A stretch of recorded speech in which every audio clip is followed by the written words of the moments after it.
Hi guys, so we are at page 288 and still featuring trail guide to the body. Okay, we're still featuring pelvis and thigh. So we're going to be looking at trail 2, the iliac avenue. Okay, so we have the image here 6.26 where the partner is in a standing, locating both the AS, ISs. Okay, so that is short form for anterior superior iliac spine. Okay, so partner standing, you're going to place your hand upon the side of the abdomen. So below the level of the umbilicus. So gently compress inferiorly until you feel the superficial tip of the AS, IS.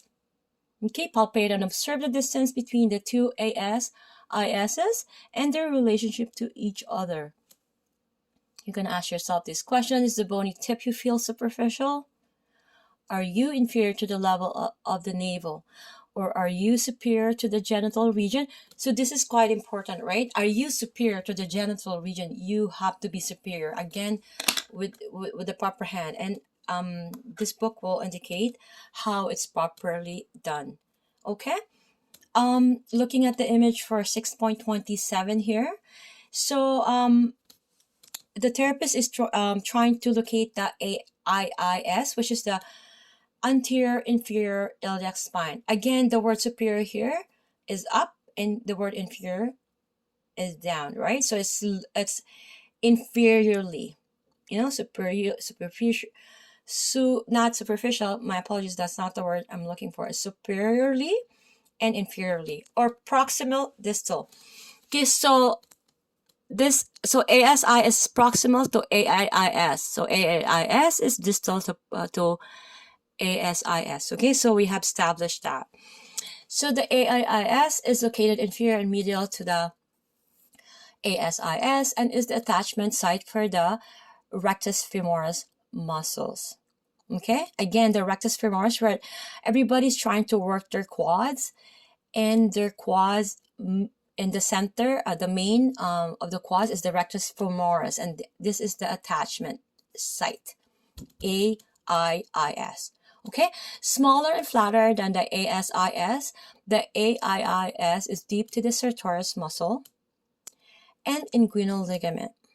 Okay, because of its subtle shape and its depth to the sartorius, the AIIS can be difficult to distinguish.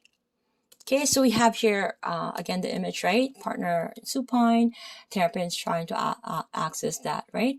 So in a supine, you're gonna flex the hip by bolstering under your partner's knee to shorten and soften the overlying tissue. Again, bolstering, right? What's the importance of bolstering, right? Again, when we're putting our client in the table, it is a must for client care. We need to put them in a positioning of how the joints are in a resting position, right? Why? Because if we were to do therapy, the muscles that are involved, let's say in the hips, right, area, they cannot lie flat. It has to be in a resting position, and the reason why we need to bolster them, right, for comfort also. So we're gonna locate the ASIS. So we're gonna slide inferiorly and medially approximately 1 inch, and we're gonna palpate deep to the overlying tendons and explore for the small mounds of the AIIS. Okay, so you're gonna ask yourself these questions: are you medial and inferior to the ASIS? If your partner flexes his hips slightly, can you feel the tendon of the rectus femoris tighten under your fingers? Okay, so the overlying sartorius tendon will also become taut with this action. Okay, so along the lateral edge of the iliac crest, there is a subtle widening called the iliac tubercle. So it designates the boundary, okay, here, okay. This is the ASIS and this is the iliac tubercle.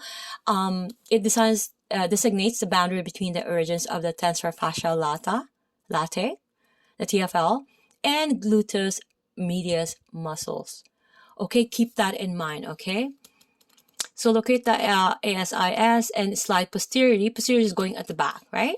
Posterior along the iliac crest, approximately 2 inches. So explore the lateral edges of the iliac crest where it swells slightly. This is the iliac tubercle. Feel it on yourself, guys.